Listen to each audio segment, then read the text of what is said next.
Dans l'épisode de cette semaine, on construit un deuxième poulailler pour nos 27 nouvelles Chantéclair.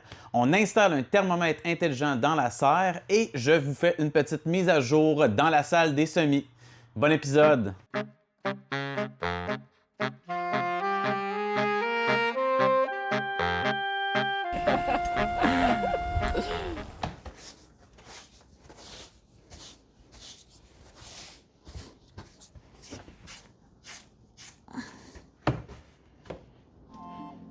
Bon, c'est quoi le projet aujourd'hui? On est le 9 mars, puis là, les poussins sont au sous-sol depuis leur naissance, qui est le 31 janvier. Mais là, il est grand temps que les poussins sortent du sous-sol puis viennent s'installer dans la grange. À droite de ce côté-là, c'est le poulailler avec mes 7 poules Chantéclair que j'ai déjà. Mais là, on a 27 poussins, puis c'est plus des poussins, c'est rendu des petites poules. Faut que ça sorte, puis j'aurais pas assez grand. J'avais des boîtes déjà de bois dans la grange pour les poussins, mais ce ne sera pas assez grand. Donc, le projet, ça va être d'agrandir le poulailler. On va faire une deuxième section. Au final, on va avoir comme 3 sections de poulailler, mais pour tout de suite, on va faire une deuxième section de poulailler. Donc, l'idée, c'est que je vais venir me monter un mur ici, en 2 par 3. Je suis allé acheter des 2 par 3 là, de 8 pieds. Donc, on va se faire des grands murs de 8 pieds. Ça va donner aussi avec le plafond, là, le premier plafond de la grange, là, je vous montrerai. Puis, présentement, je suis en train de faire le ménage parce que ici, là, c'était du stockage. Là, on avait une palette de bois avec des chaudières, plein de matériel agricole, puis du matériel de grange qu'on avait, mais qu'on a tout changé de place. On a retrouvé un nouvel endroit. Donc, c'est ça. Là, je vais finir de faire le ménage. Je vais ramasser une coupe de trucs là, qui sont là, puis je vais commencer à monter les murs. Ce que je ramasse en ce moment, c'est de la ripe, l'ancienne litière de poule, parce que ici, ça a déjà été aussi un poulailler dans le temps que la structure de la serre était à l'intérieur de la grange. Ça me faisait un beau poulailler d'hiver, mais bon, là, la structure, on l'a gardée pour l'extérieur pour faire la grange, pour faire la serre. Donc là, on va tout construire là, en bois à la place d'une structure de métal. Là, ça va être plus facile aussi à modifier avec le temps. Puis ça, ce que je ramasse, l'air de rien, c'est de l'or. Pourquoi je dis ça? Parce que ça va s'en aller directement au compost. Là-dedans, il y a de la crotte de poule, il y a de la litière de poule, il y a des plumes.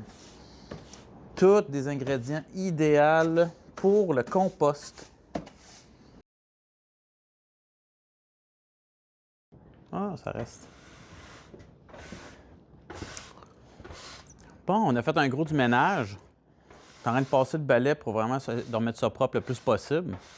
Pendant que Marjo finit le dernier coup de balai, moi, je vais commencer à amener les 2 par 3.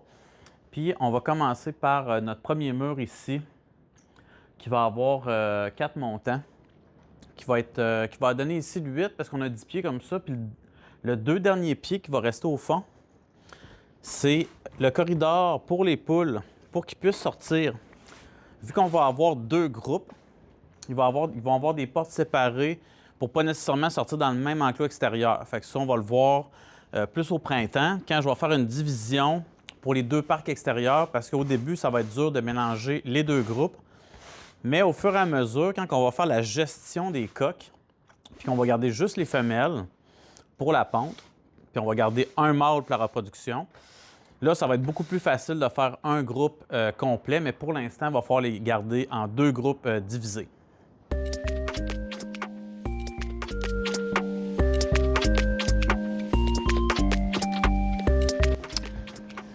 Ce qui est pas pire là-dedans, c'est que c'est un projet qui ne coûtera pas si cher que ça. Parce que ce matin, je suis allé acheter plus de bois que nécessaire. Je suis allé me chercher 12 2 par 3 de 8 pieds. Je suis allé chercher en plus un gros rouleau de cage à poules. Je suis allé chercher des pentures pour la porte.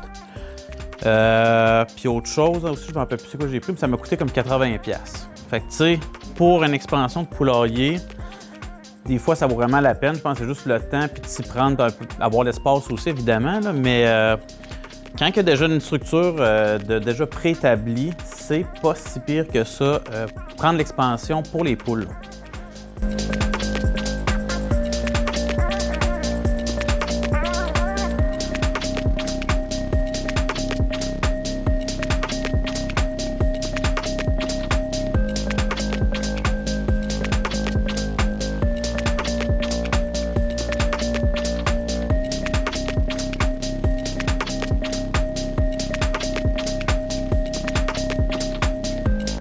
OK, fait que je vais aller fixer justement mon bout de mur à la grosse poutre de la grange directement. Fait que ça va la renforcer et ça va l'aligner aussi. Fait que je vais commencer par aller visser là. Ça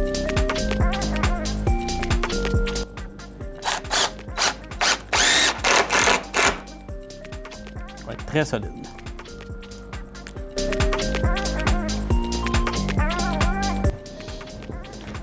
Ce que je disais, c'est que je suis bien content de garder mes retailles de grès, même de bois, parce que ces retailles-là, des fois, ça peut tellement faire des miracles.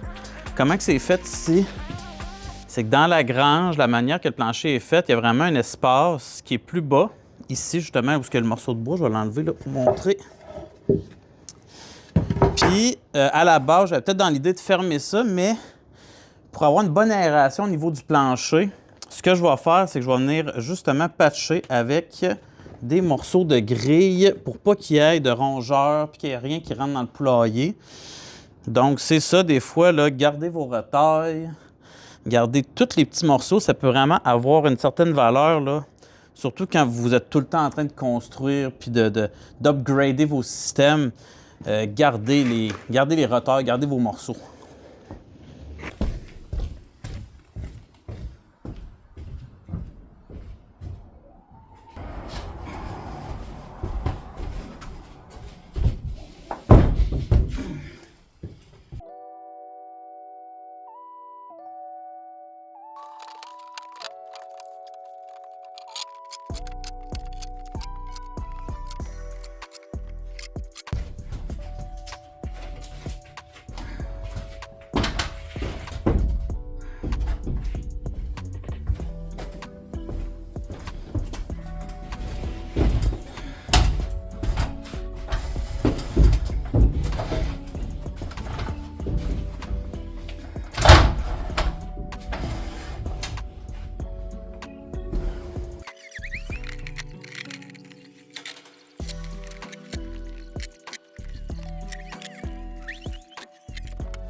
Ça avance bien.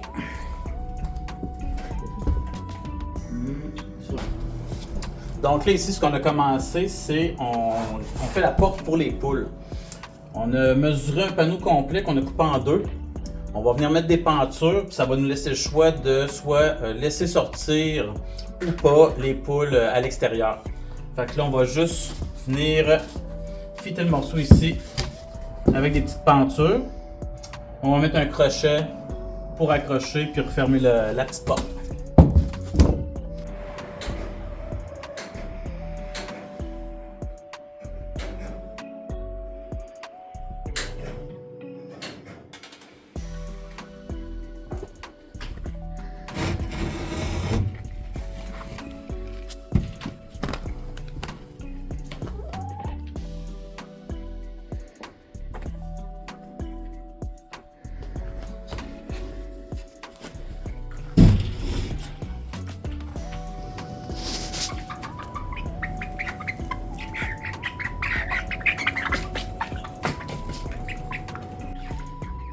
Donc, la stratégie pour les sortir aujourd'hui, c'est qu'on a mis 2 bacs bleus dans le fond.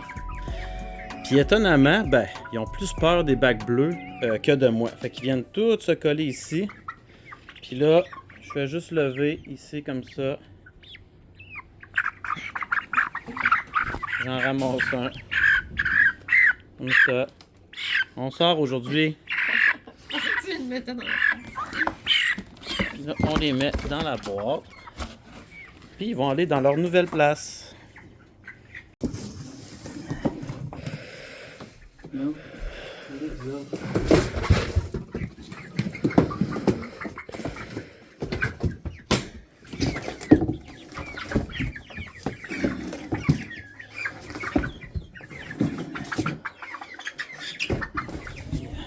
Ouais, on va pas très bien avec la lampe.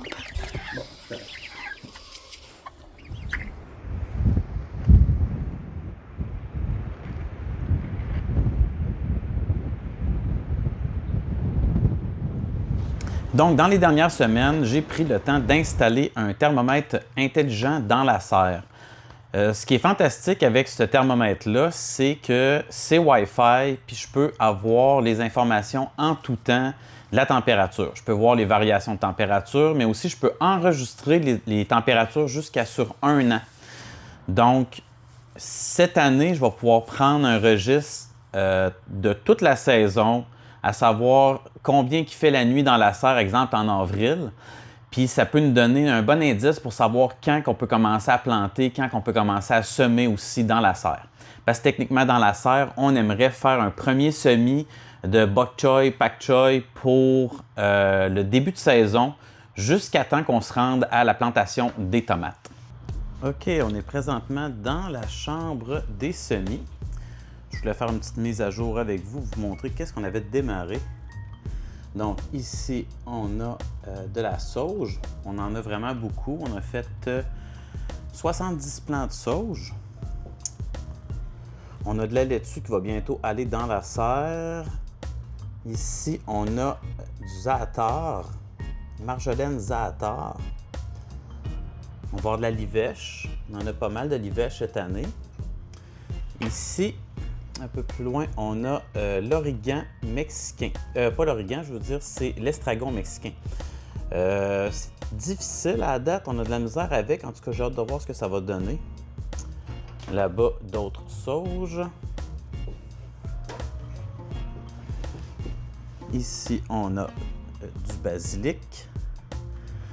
Là-bas, ça ici, c'est le piment paprika hongrois, qui est nos semences. Puis on a un très beau taux de germination, on est vraiment content.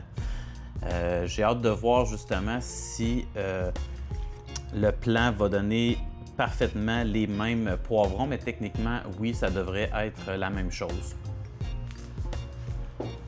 Ici, on vient tout juste de faire les aubergines, donc c'est sûr, ils ne sont pas encore sortis, ça fait juste quelques jours. Nous, on est en zone 4B, donc deuxième semaine de mars, c'était les piments, les poivrons. Troisième semaine de mars, on parle des aubergines. Justement, ici, c'est du poivron d'Oil, qui est le petit poivron orange sucré. Et de l'autre côté ici, on a une grosse table de presque entièrement du thym allemand. Le thym allemand, c'est quelque chose qu'on a besoin en très grande quantité. Donc, cette année, là, on est allé avec une centaine de plants de thym. Ici, d'autres livèches. Elle est vraiment très belle. Donc, ça ressemble à ça pour ici. On va aller voir dans la tente de croissance. Peut-être changer la lumière pour vous. Puisque là, on ne voit pas grand-chose. Ah, là, on voit mieux. Donc, ici, c'est oignons égyptiens, échalotes de Sainte-Anne. Ceux qu'on n'avait pas réussi à planter à l'extérieur, on s'assure de les planter à l'intérieur pour ne pas les perdre. Ici, on a d'autres sauges, d'autres oignons. Bon, ça, c'est un citronnier qui est en train de reprendre vie. Là. Il y a eu de la misère là, avec la transition de l'automne. Puis ici, ça, c'est un limier qui lui aussi est en transition. Donc, c'est tout pour l'épisode de cette semaine. J'espère que vous avez apprécié. N'oubliez surtout pas de vous abonner. Ça nous aide énormément à continuer à faire des vidéos et à vous donner du contenu gratuitement. Dès la semaine prochaine, on va continuer les semis. Pour ceux qui n'ont pas encore commencé, c'est super important de faire au moins poivrons, aubergines. C'est ceux qui pressent le plus. Pour ce qui est des tomates, ça va aller à la mi-avril. Alors, je vous dis À la prochaine. Bye.